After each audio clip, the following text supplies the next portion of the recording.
like I can just kind of sit back and relax on this one because I got my mic closer to me now. I got a brand new mic. Welcome to the Platt's Picks Pod. I am Smitty. With me, as always, of course, this could not be the Platt's Picks Pod without Platt. Please tell me that he is not frozen right now. I think he's frozen right now. Great time for that to happen. Great time. Can we get a round of applause for the Platt's Picks Pod in the chat right now? Literally, as soon as we start, Ryan's not in here. As soon as we start. Love to see it. Awesome. Anyway, we'll wait until Ryan gets back and we can just kind of talk. Listen, great time actually, because I can mention this instead of at the end of the show. I'll just mention at the beginning of the show. If you guys are familiar, sorry that I'm like kind of scrambling around because I want to make sure that I'm grabbing this stuff. If you guys are familiar with what we got going on with the Rockin' Around the 412 mission, time is kind of winding down. 2 weeks from today will be the last day for donations. 1 week from yesterday, we're going to be doing a live show on December 8th with Yinzhers, a live auction show. You'll bid on the items right then and there, and I got the items in, so I can show them to you guys. I've never had something like this, honestly. This isn't a full stick. This is literally a piece of game-used autographed Chris Letang stick. It's wrapped up pretty well. I know you're not going to be able to see it very well. But, yeah, game-used and autographed Chris Letang. A Dermontti Dawson autographed jersey. And it's also got the Hall of Fame 2012. No beard, Smitty. I hope it grows back fast, man. Hey, shout out to all the donations, though, for reaching 7,500. That's the reason that I am clean shaven here. I had to keep the mustache, though. There was no way. In here is an 11x14 autographed Joe Hayden photo. I'm not going to take it out of this because this is perfect. I can ship it right in this.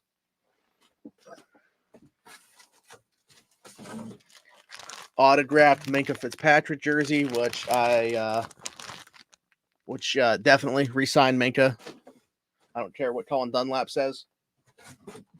And then this is really cool because I've actually never seen a helmet with that logo, but this is an autographed Cam Hayward helmet. As you can see, it's not a mini helmet, full size. So, some awesome stuff. You guys can join the show. That's going to be December 8th. This exact spot where you are watching this, it will be me, Tyler, and the three girls from Yinzhers will also be joining the show. Which, by the way, Morgan, Sam, you guys got to dye your hair soon. Blue and pink. I'm expecting it. DJ, I figured you would like the helmet. If you win it, you want to throw it on and maybe put the pads on and head out on Sunday and see what we can make happen. All right, looks like Ryan's back. Let's see if we can get him in here. There he is. Dude, I was like, what is happening? Because as soon as it started, it showed your mic was muted. And I was like, is he just muted? But yeah, I kicked it and I'm like, he's doing the countdown as we speak. Like, I'm just not going to be there. So no, so I just took the time. I just showed everybody all the prizes that we got for the live show next week. So okay, cool. Didn't do anything yet. Didn't make any picks. Marcus and DJ are definitely both in here. DJ, Platty Cakes, like that nickname. There we go. Also, he already asked. He said, "What are you sipping on? Do you have a drink by you right now?" Or I have Dr. Pepper. Just walked right in the door. So right in the door, grabs the Dr. Pepper. There it is. Yeah. We're gonna kind of have a question. If I bid, I can take one of the fine ladies on a date. There we go. Nick, I mean, I know Morgan has a boyfriend. He's a professional athlete. Not sure if you want to compete with that. Two-time national champion at LSU. Was the 8th overall pick in the MLB draft by the Chicago White Sox. So I think I'm rolling that one out. As far as Sam and Jordan go, I mean, I guess anything's up in the air, Nick. I don't know. Same kind of rundown that we do every single week. We'll start in the NHL, NBA, college basketball. Not that many games. I was looking at the slate already, obviously. NFL, and then college football. And college football winding down on us. Not that many games to pick from anymore. Sucks. Nick said he's better. All right, listen, we can't. I won't dispute it. Possibilities are endless. They are. All right. let's get into this. I have a couple plays in the NHL. I actually have 3 straight plays on games, and then I have 1 prop bet. You know how I am with the player shots on goal props recently. I obviously Jake Gensel, they had him at 3.5 yesterday or something like that. He had 7 shots on goal. They were Yeah. playing Edmonton, who gives up the 3rd most shots on goal. So I was like, all right, well, and it was plus money. Here you go. Even Worked better. out. So I got Caps puck line. So they're going to cover 1.5 against the Blackhawks at plus 128. Okay. Avs money line, Wild money line. Avs got Montreal. Avs are coming off a loss last night. I think they're going to be fired up about that. They got blown out. They gave up 6 last night to the Leafs. Yeah. And then the Wild have been a really good team this year. I feel like they're kind of flying under the radar, but against the New Jersey team, I know that New Jersey does have Jack Hughes, our boy, back. I still think that the Wild are a much better overall team. And then my 1 player prop, I'm going Dennis Garrion of the Stars over 2.5 shots at plus 152. They're playing the Jackets, who give up the 4th most shots on goal per game in the entire league. And he's averaging well over 3 per game. So at plus money, I'll like it. I know that he's not, like Sagan or Jamie Benn or Radulov. He's not one of those high profile names, but this is one of their better players. Garionov, if you don't know about him, you will soon. I like him over 2.5 shots at plus money. I think the shots on goal is my new favorite bet outside of I'm telling you, it's the Nerfy. Outside of that, like, I just love watching the games. Like, can you shoot the puck, please? Like, shoot it now. Stop passing. Yeah, even if you're following on your phone, it's really cool to follow. You can just go Yeah. over to like plays and just watch Yeah. it play by play. Uh-huh. I threw $30 the other night on Anjay Kopitar over 2.5 shots. They're playing the Ducks, who they're also like a bottom 5 team and giving up shots on goal. And he had 3. The number was 2.5, but it was There plus we money. go. I was like, man, I got to put money on this. And I threw $30. I was like, that was at the time what was just left in my FanDuel account. So I was like, Yeah. all right. But yeah, do you have plays in the NHL? I do. I actually put this in the Discord earlier. I have the Tampa Bay Lightning at plus 110 for their 60-minute line. Okay. So if you're new to betting hockey, 60-minute line is they have to win before the game's over. It does. If it goes to overtime and they win, you lose. So right now they're actually up 1-0. Right now, There you go. they're playing the Blues. I think the Blues have their backup in the night. I think. So Who is their backup? I know like that. Bennington, and I don't even know who their other goalie is. let's see. Unless I just totally looked at the wrong thing, and then it's probably fucking Biddington. Let's see. No, you're right. Yeah. Phil Okay. Augusto. Yeah. Yeah. Okay.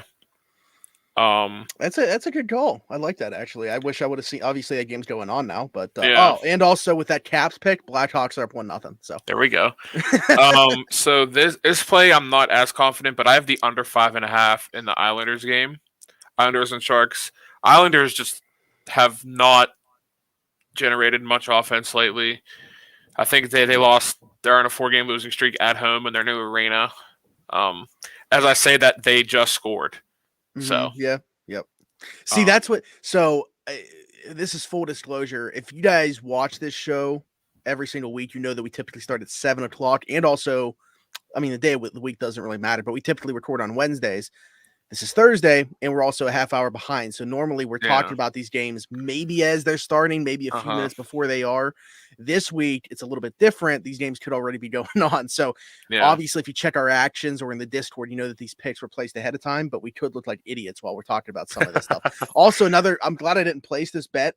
How about the Sabres are up 3-0 already on the Panthers in the first period? Yeah, like, what is that? I have actually one more hockey play, then I have one college basketball play. Yep. I'm on the same thing with you. I'm on Minnesota, but I just straight bet them money line against the Devils. Same. Wow, just have looked so good this year, and they're actually they're really good at home. So they are. Yeah, they're. I will say the one thing is their backup is playing, Kaapo Kakkonen. Yeah, but I don't know that. I mean, he's been, but they've still been okay as a team with him in net. Yeah. So yeah, I'm not necessarily worried about him being in net over Cam Talbot or anything like that tonight. Okay, you said college basketball. I do have 2 plays in college basketball. This one, I'll let you go. I'm taking Oral Roberts plus 8.5 against I got the same TCU. pick. I did the same pick. TCU is 1-5 against the spread. The only game that they covered against the spread was the first game against, it's like a warm-up game.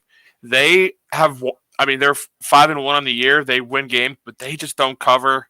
Oral Roberts, if you're familiar with college basketball, they had that run last year in the tournament, and they brought back their number one scorer. This is the only play I'd like tonight. I think Oral Roberts covers.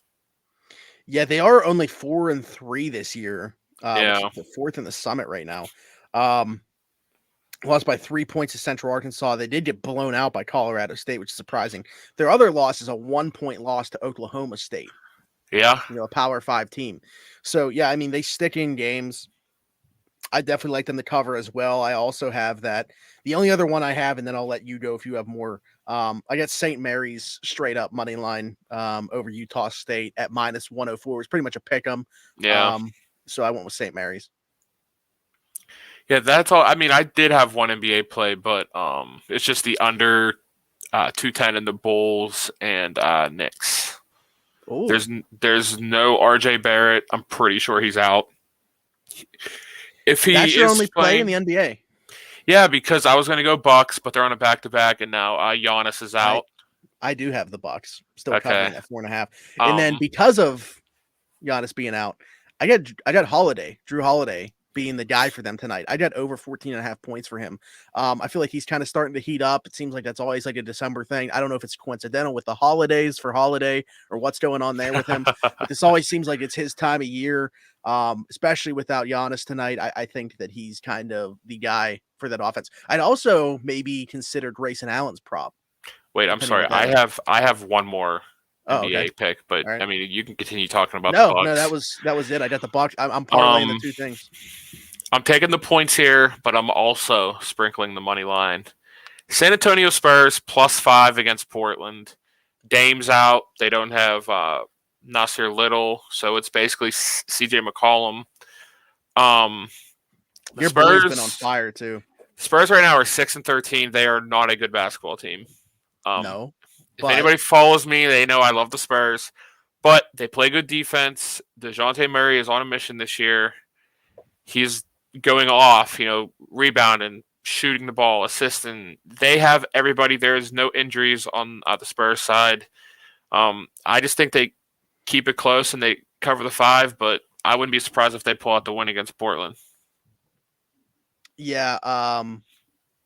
The only time that I think that I was upset with Murray, I bet on him one time. I remember that. Yeah. I think it was his points, or maybe it was his PRA. I don't know. Yeah, I think it was his PRA. Yeah. Yeah. So, and he didn't even come close, and I was like, all right, I'm done with this dude. I can't bet on him again. Meanwhile, what's his name? I've given that Bane. Oh, Bane trainer. I've given him like 3 different chances because like I would go with him. He wouldn't hit his. He would either not hit more than 2.5 threes, or he'd not go over like his normal 14.5 points or whatever it's always set at. I would not bet it one night, and then I'd be back at it the next game. But so I keep giving him chances. But yeah, Murray deserves another one. I'm sorry. Let's go Spurs. There we go. Thursday Night Football going to be starting here soon. We can transition to that. I do have a couple plays here. One, Pat McAfee has a super boost on FanDuel. If you guys are not familiar with that, Dallas only has to cover 2.5 here. The Saints are without both their starting tackles and Alvin Kamara again. They do get Mark Ingram back, who didn't play on Thanksgiving. I don't think that that's enough for them to cover that. Now, that's not the regular line. The regular line, I believe, is set at 6.5. But for this boost, 2.5, I'm definitely taking that. I think that Dallas getting CeeDee Lamb back as well, that's obviously big for that offense. Dallas is not as bad defensively as what they showed against the Raiders on Thanksgiving. There was a ton of penalties in that game, by the way, as well, on both sides, which is absolutely ridiculous, but that's its own separate conversation. So yeah, definitely like Dallas to cover that for the boost. I like Mark Ingram going over 13.5 carries. He's had to start 2 games this year in place of Alvin Kamara. In those 2 games, he has 14 carries and he has 16 carries. So at the odds that you're getting here, I'm pretty sure it's close to even or plus money for that to happen. And then finally, Tony Pollard. He's burned me a couple times, but I'm going over 17.5 receiving yards for Tony Pollard. The reason being, there's been a lot of talk on a short week, or not, I guess normal week for Dallas because they played last Thursday, but typically a short week for them, that there's going to be some rest for Zeke. Jerry Jones came out and disputed that. I'm not sure what's going on in that organization, because the team has said one thing about, like, and this goes with Amari Cooper too, about Amari Cooper, and then Jerry Jones comes out and says, no, they're playing. Like, okay, like, but I think that we see Zeke tonight, but I don't think it's in like that full capacity. I think that it's close to a 50-50 split tonight with Tony Pollard, and Tony Pollard has been more of the guy in the receiving game. So I like Tony Pollard over 17.5 receiving yards, just because I think that we do see a pretty close split. Do you have anything for this Thursday night game? Luckily, I grabbed Dallas at 4.5 this morning when I was looking. So I have Dallas. Taysom Hill starting a quarterback, by the way. Yeah, I have Dallas minus 4.5. I have Taysom Hill anytime touchdown. And I might put something in before the game starts, which is a couple minutes. I might do the under, just because I don't see the Saints scoring like that much. Yeah. So here's the thing: I understand wanting to make a change at quarterback because Trevor Siemian sucks, but for anybody that doesn't know what Taysom Hill's injury is, he's got plantar fasciitis in that foot. That's not something that like you normally see guys play with, and he's not going to be very effective. What makes Taysom Hill so effective as a football player is his ability to kind of be that Swiss Army knife and run as a quarterback. He's not that much of a threat to throw the football down the field and stretch it with his arm. I just don't see the Saints offense being able to keep up in this game. Their defense has gotten exposed the last few weeks. When they get around the goal line, I do like sprinkling Taysom Hill anytime touchdown score. But I don't see the Saints really putting up points. Yeah, I don't either. I mean, the over-under is at 46.5 now? Yeah. And see, that's the thing, is that like I could get burned on that Mark Ingram prop, because if Dallas starts blowing them out, New Orleans isn't going to be running the football. But I'm just following the trend there. Both games that Alvin Kamara has missed where Mark Ingram has played, he's gone over that number. Yeah, so it's actually at 45.5 now. But still, like, I don't know. I think Dallas wins. That line higher than Pittsburgh, Baltimore. I know. Yeah, that is kind of shocking. I don't know. Okay, well, moving on to other games. Speaking of Pittsburgh, Baltimore, I don't ever bet on Steelers games, and I'm not betting for or against the Steelers here. However, I am taking the under 44 points. I don't think Pittsburgh's defense is as bad as we've seen the last couple of weeks. We'll see about TJ Watt. That's really like something. Isn't he out? I thought he was out. It's going to be close. Like, he has to test negative twice, right? And with when he got put on the COVID list, it's going to be tough for him to do so. I don't think that he plays. And it's also very questionable if Joe Hayden's going to come back. Great. So now we get to watch Taco rush the passer. And you get to watch that live. So more power to you. Yeah, Jesus. That sucks. But Minka is back. I don't know. Like, this is where I'm at with this, is like, we've seen the Steelers be able to limit Lamar better than any other team, right? But we also don't have that same we don't have that same personnel though either. So like, it's quite the conundrum to try to figure out how this game's going to go from that standpoint. If I'm not betting with my heart and I'm betting with my mind, I'm probably picking Baltimore to win this game. Honestly, I'm going to see something real quick, because if you're betting the under, hold on, let me see. It was at 44. I don't know if that's moved since, but that was this morning. I just want to see this line. Okay. I like this play. First half under is at 22.5 right now. Oh, yeah. So you like, even when the Steelers offense has played okay, it's not in the first half. Yeah. Steelers always really start out slow. So, I mean, if you like the under, I mean, you can try the under at 22.5 in the first half, because like you said, the Steelers controlled Lamar pretty much well. I mean, he hasn't done well against the Steelers. That's the thing. Is it Tomlin and Butler, or is it just the personnel that they've had at their disposal the last 2 years? Because Mike Hilton's not here. Steven Nelson's not here. We could very well be without TJ Watt in this game. Joe Hayden might Bud Dupree's not here, you know? Yeah, Bud Dupree was here the last couple of years. I mean, it's a different looking defense for sure. Vince Williams isn't here. Robert Spillane's not going to play in this game. Yeah, he's on the COVID list. Lamar Jackson is still checking under his bed every night. Yeah. My final play in the NFL, San Francisco covering 3.5 against Seattle, which is crazy to me to say. I have that too. Seattle's offense sucks. I mean, they are a bottom 5 offense in football, and it doesn't make sense with the personnel that they have. But here's what I'll say about this. I feel like I've just run this into the ground talking about it because I feel like it's not being talked about enough. Stephania Bell, who's like ESPN's injury analyst, was on a podcast talking about Russell Wilson's injury.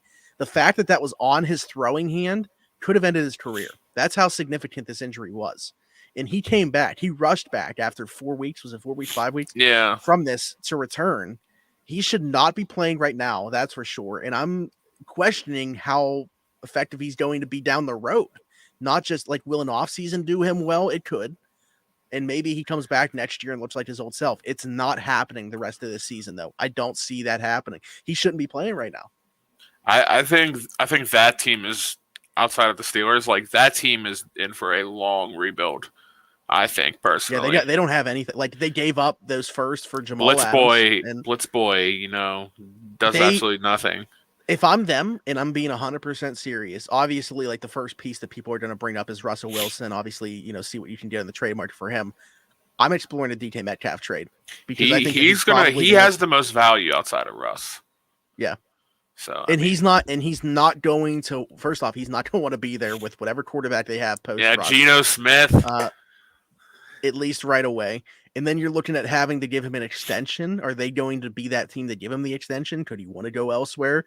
I mean, look at his production this year with and without, with Russ being limited the way that he is right now, or with Geno Smith. It's not a good situation for him. I wouldn't be surprised if he wants out. Yeah. Tyler Lockett, I mean, I guess he could, but he's older. I don't know what his value is. Maybe he could return like a third. I don't know. But I legitimately think that a team would probably cough up a back end of the first round pick for DK Metcalf. Yeah, I agree on that. Is that all your NFL plays? That's all. Yep. Okay. So... Oh, wait. Actually, my upset parlay, we'll just throw this out there real quick. I'm skeptical about it. Was tough. We might be on the same underdog. Maybe. It was tough for me to find 2 underdogs here that I kind of like. But I got plus 400 odds just for these 2 upsets to parlay them. Chargers over Bengals. We're on different sides on that one then. And Washington football team over the Vegas Raiders. Okay. Then we actually, the other underdog I thought you'd pick, but you didn't. So, but we'll get to that. Okay. Yep. Go ahead. So the first one, we're on different sides. I have Cincinnati -3.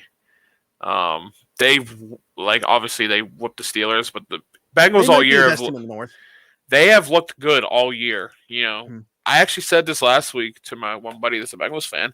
I said, you guys already got a top offense. It's just all about that defense. And are you going to perform when it matters? Because they're probably going to make the playoffs this year. I thought they were a year away, but they look really good. Burrow looks good coming off the ACL. And the last time the Chargers played a 1:00 game, they got smoked by Baltimore. And this is the same thing. They're playing early. I don't know if that will be in effect. Now that I'm betting the Bengals, they might lose now.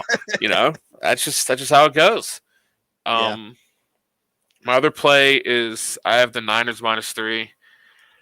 I bet Seattle last week, and I think they punted 10 straight times. I think it was. Like, they didn't gain 1 first down. I didn't touch that game. That Monday Night Football game against Washington. Yeah. I thought, no way Russ loses in prime time. I think it was his birthday, too. And didn't have a good birthday, I guess. Horrible. Now, someone else blew out Taylor Heineke blew out the candles for him. Yeah. Here's my underdog. We have the New England Patriots +125 against Buffalo.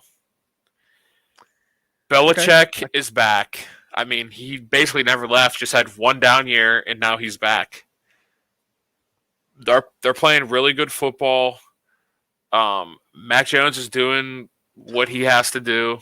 I'm not like, listen, out of the rookie quarterbacks, he was definitely put in the position to succeed like right away, obviously, the quickest, and also the best system that any of them could have gone into.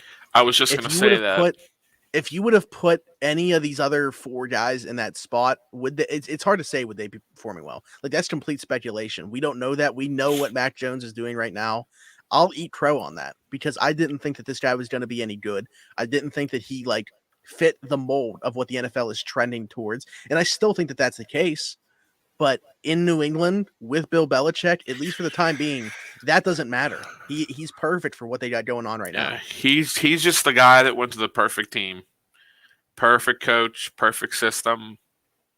I don't know. I really they wanted, might make a run. It's just sound weird saying I wanted it because I definitely didn't want it from like a Steelers fan perspective, but I wanted as a fan of his, Justin Fields to go there. Yeah, because I had no doubts whichever guy it seemed like those were the only two possibilities to go there. Whichever one of those two went there would be the one succeeding the earliest out of the class. So I'm by no means surprised, even though I didn't want Mac Jones in the Steelers uniform or didn't think that he was going to be the best quarterback from this class. Still don't think that long term he will be. I'm not surprised by what he's doing right now. Yeah, that's fair. So I do like what the Patriots are doing. I think that there's the argument right now that over the last 5 weeks, they're the best offense in the NFL. And you look at the entire season, they're the best defense. So how can you not say right now that they're the best team in the AFC? Yeah, that's true. That's all the NFL for me as of right now. It'll probably change. I'm scared to pick them because I just feel like that could end any time with what's going on in New England. Yeah. But I can't believe they're underdogs, to be honest with you, the way that those two teams have trended. Like Buffalo has been inconsistent this year. New England, like I said, over the past month plus has been the best team on both sides of the football. So, you know what? Somebody else made a good point about Bill Belichick too, like why he had a down year in 2020. They had the most players opt out. Because of COVID. And also he needed like a rookie quarterback that he could mold. Cam Newton never fit there. They were trying to fit a square peg into a round hole for an entire season. And they still won 7 games. I mean, it's not competitive. It's not like they completely tanked last year. Let's talk about college football. We got a little bit more to talk about here because we're going to bring up some games maybe that we're not even betting on, just interested in. Obviously, with it being a championship weekend. I'll start with my plays, the actual ones that I'm playing. I have 2 straight bets here. Georgia, Bama, under 49.5. How can you not go the under in the SEC championship game? I'm just expecting a defense-first game here. I know Bama's got a pretty prolific offense, but Georgia wins on defense. This is strength against strength and weakness against weakness for me.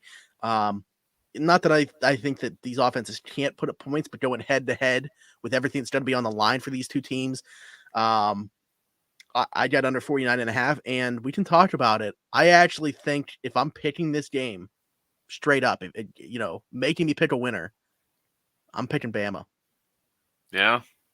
I mean, I have Bama plus 6.5. But honestly, I might sprinkle their money line. Like, you are never going to get – I mean, I already did, a week ago. But once, it all came out, I just – don't underestimate Saban, man. Like, he always has the team ready. 6.5 points is a lot of points for a Bama team. Even though Georgia, we've been saying it all year how great their defense is. I think it like you said. I think the under might even be a play if you don't want to touch the points. I think the under is the safest play. But here's the thing too. It's like they've got this team now on tape. They've already lost to the same team. Is Nick Saban going to lose to the same team twice in 1 year? And basically, Bama has to win to get into the playoff. Yeah, absolutely. Georgia's in regardless. So speaking of that, by the way, remember what I said last week? My super upset, North Texas, baby. Yeah, North Texas plus 310. They needed to win to be bowl eligible against UTSA, and they got it. Shout out to them. Shout out to them. So you got Bama plus 6.5. All right. I do.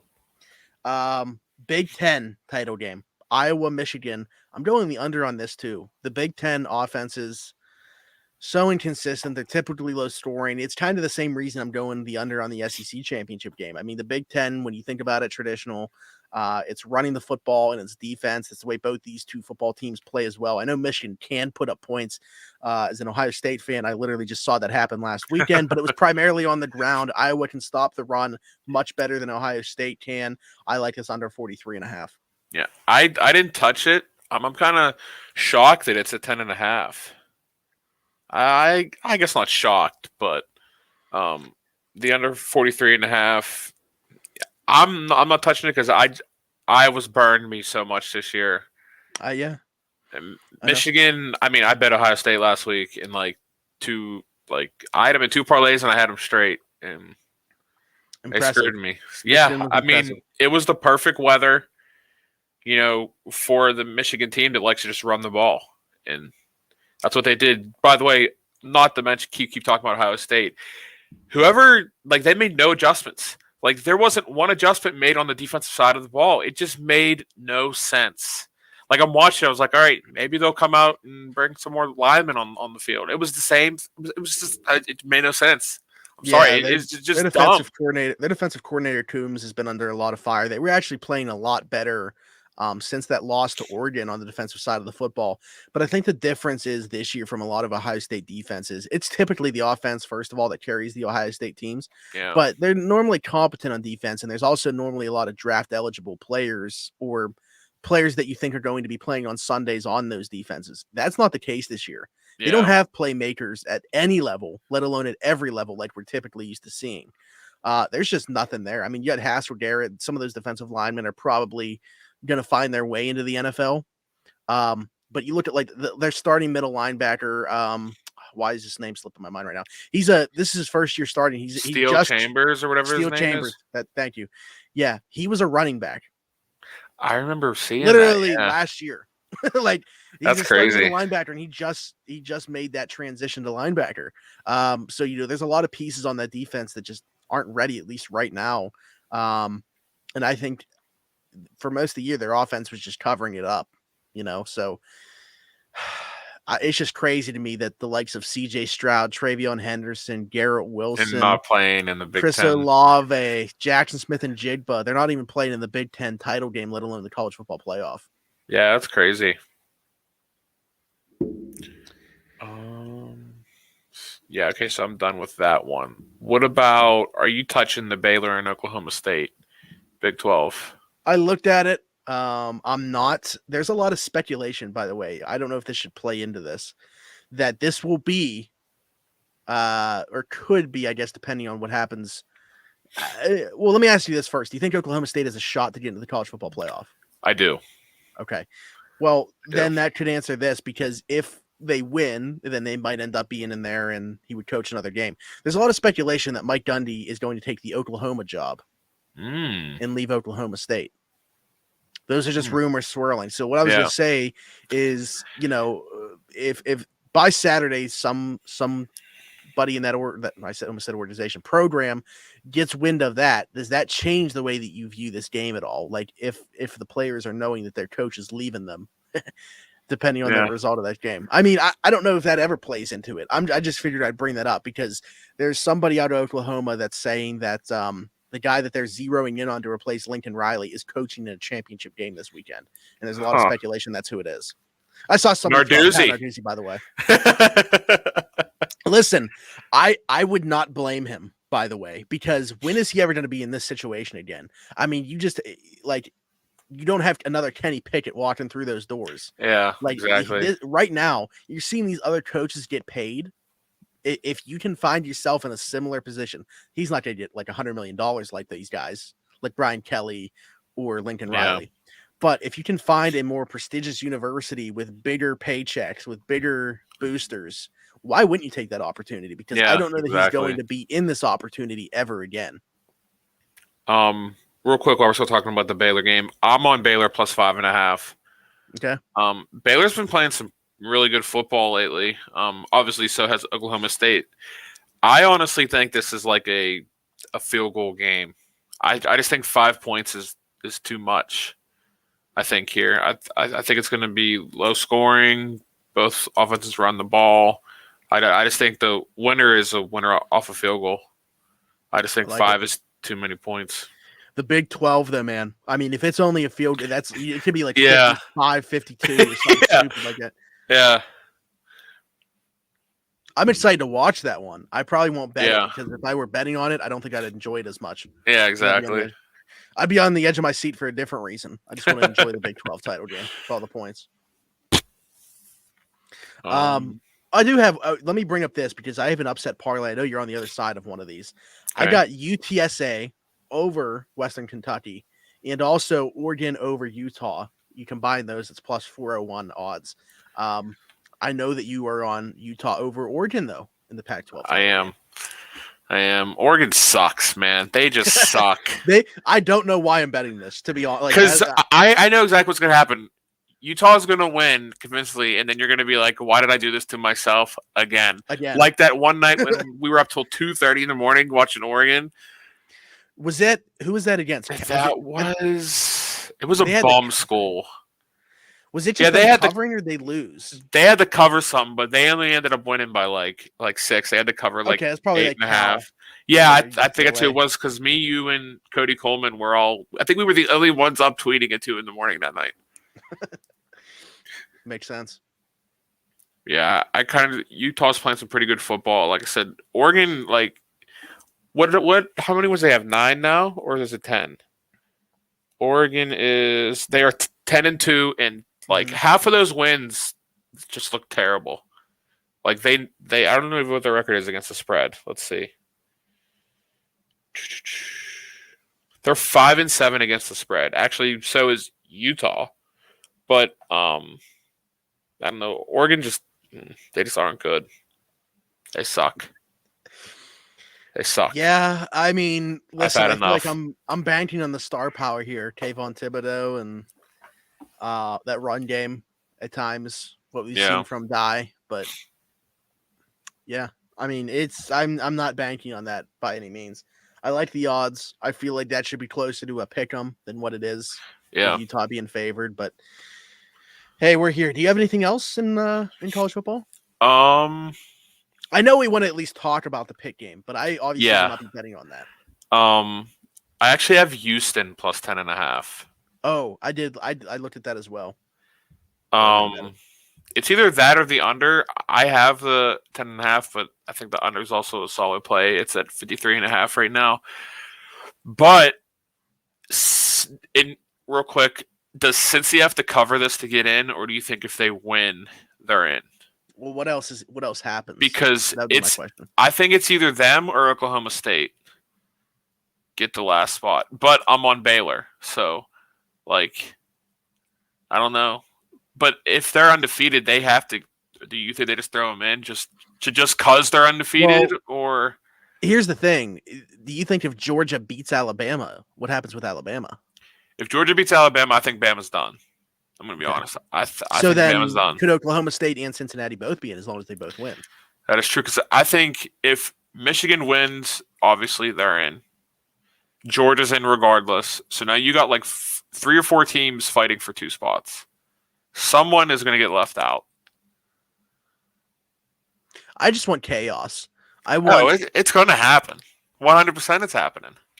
Actually, I don't want complete chaos because I want Georgia. I want Georgia to win because they're to be in regardless. So get Alabama out. I want Alabama, Michigan, and Cincinnati all to lose. It could happen. See what happens. It could happen. And Oklahoma State for that reason because they're close. They're probably like the next time. Notre Dame doesn't have to play again, so like they obviously be the big beneficiary there. That's true. So I don't know. But let's talk about the pick game real quick. I will bring up what we have there. Pitt is favored by 3. The over-under set at 71.5. Money line, Pitt minus 149. Wake Forest plus 122. I do not bet on Pitt for or against. I don't know what to think about this game, to be honest with you. Wake Forest, by the way, their head coach just named ACC Coach of the Year. I saw that. They got a good team. Sam Hartman's a really good quarterback. I am just sick and tired of the Kenny Pickett slander. I am sick of it. I'm sick of his slander. I'm sick of Jordan Addison's slander. Kenny Pickett has moved the ball on every offense or every defense he has played. Every single one. They'd Addison. be 12-0 with a competent Yeah, defense. they would be 12-0 with a decent defense. Because this defense, specifically, honestly, the line is great, but the secondary is terrible. I don't know what they're doing. The linebackers are okay. The Kenny Pickett slander just has to stop. Like, because now you just sound stupid. Honestly, like you just sound dumb. I mean, here's the thing. It's a completely different conversation, I feel like, if you want to try to debate whether or not he's going to be good in the NFL. And nobody that's talking about it on Twitter really knows if he's going to be good in the NFL. I mean, that's why I'm just so sick of these people thinking that they can. First off, people that never have actually like evaluated a player in their lives. I don't know what they're going based off of. These people don't watch tape or anything like that. They sit down and watch games on Saturday. And I don't know how that's the only thing that you do and you walk away thinking Kenny Pickett's not going to be successful on Sundays. He's a late bloomer. And we've seen those guys be successful in the NFL. 1 year of production. You know else who had 1 year of production in college? I'm not saying he's the same player by any means. This guy was the first overall pick. You know who else had 1 year of college production? Joe Burrow. Yeah. Now, I bookmarked this tweet because, I mean, it's nothing bad, but it's about Kenny Pickett because I knew we were going to talk about this. Okay. This is 3rd and 4th down stats. So, key moments in the game, you want your quarterback to succeed. Kenny Pickett on 3rd down, he is 72 of 108 for 920 yards, 10 touchdowns, 0 interceptions. Now 4th down, he's 6 of 11, 93 yards, and 2 touchdowns. He does it, man. Kenny Pickett is built for the winning time moments. Yeah, I think, and here's the thing, like, I don't think you have to question the competitive nature. I think he's mobile enough. I think he's a willing runner. You see that he's looking for contact. Yeah, I saw some idiot Penn State fan was like, he's not physical enough. But what game are you watching? That game against Clemson, he was running through their linebackers. Yeah, I mean, at times, I wish that he wasn't because I feel like he's seeking out contact, and I don't want him to do that. Yeah, I think that he absolutely should be one of the 3 finalists for the Heisman, for sure. 100%. If not win it. I definitely think he has to be in New York for the ceremony. I think that he is definitely inconsiderate. I don't think how people, or I don't get how people think that he's not going to go in round 1. I think that he is definitely also helped by how weak of a quarterback class it is. But I think based off the production the year that he just put out there, he would be a 1st-round pick regardless. I think if he had this exact same year last year, okay, and decided to come out, we see 6 quarterbacks instead of 5 doing the 1st round. Yeah. Like I said, we've been watching Kenny Pickett since his freshman year, obviously. Oh, man. And now that game against Miami, it's been a roller coaster career. People that probably just watching Pitt this year like, oh, you guys were blessed with Kenny Pickett. No, we weren't. You remember 10 yards passing against Clemson in that ACC title game? 8. This is why, again, I think Pickett is out for revenge. Yeah. Yeah, we've seen the highs and lows. I think that people were probably too high based off that Miami game, thinking he was going to be like the next Dan Marino and lead Pitt to the promised land. But then, a couple years of really bad football. And honestly, there was a point where I was like, man, I can't wait till this guy's out of the program. Honestly, I was like that too. Honestly, yeah, and I give this guy a ton of flack, but him and Mark Whipple, what they've done together. I mean, Mark Whipple's up for, assistant coach of the year, along with what Kenny Pickett and Jordan Addison have done. Mark Whipple's been a blessing for the program as well, at least for Kenny Pickett. We'll see what life after Pickett brings for the Pitt program. But, let's talk about Jordan Addison real quick too, because he's up for the Biletnikoff, best wide receiver in college football. I'm surprised at who he's with in terms of the other finalists, because it's not any Ohio State receivers, which is kind of surprising to me. Yeah, I didn't. I thought for sure there would be at least one Ohio State guy. Maybe that's the thing, is they were all just like, how do you pick one out of the 3? Yeah. But yeah, I mean, that to me, that's not fair to those guys. I think at least one of them should have been there. I think Garrett Wilson's the best of the 3. I do as well. But Jordan Addison, I'll say this: like, I'm not a huge guy for comps, so I'm not going to try to come up with one from myself. The one that I've seen thrown around, oddly enough, former Steeler, he's still playing football. Emmanuel Sanders. I saw that on, I think it's 247 Sports. Is that who it is? Okay. All Well, right. like, not to get, obviously we're already off topic, but Yeah, we're just. Notre Dame wanted him to play safety. Oh. I don't know if you knew that. Notre Dame and Penn State recruited him. They wanted him to play safety. Obviously, he was a safety and wide receiver in high school, but I guess Narduzzi was like, "You're playing wide receiver." That's interesting because, like I was going to say Juju, kind of same thing. He was actually higher rated as a safety, but he kind of has more of the build, I feel like, than Jordan Addison does. That would have been interesting to see. I wish they kind of would have let him do it, to be a two-way guy at Pitt. That'd been interesting to see, like we saw Jordan Whitehead do that, obviously, in his time at Pitt. And now look at him. Yeah. Super Bowl champ. One of the better box safeties in the NFL. Yeah. So we'll see. Best of luck to Pitt. 10 regular season games for the first time in 45 years. And now they're going to try to win 11 games and hopefully 12 games for the first time. Winning 12 games would be amazing.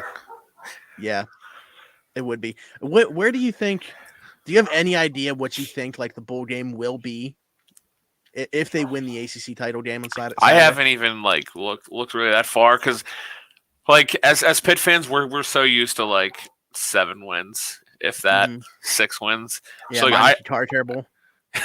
Yeah, against like Army and lose 3-0. I haven't. I'm just excited to have a New Year Bowl. Obviously, if it gets to that point, which I think it will. I don't know. I think honestly, I don't want to play Notre Dame. Like, I don't know if they even are like gonna do a bowl or whatever it is. I'm sick of Notre Dame. Like, you want to know who I really want to play? I want to play Ole Miss.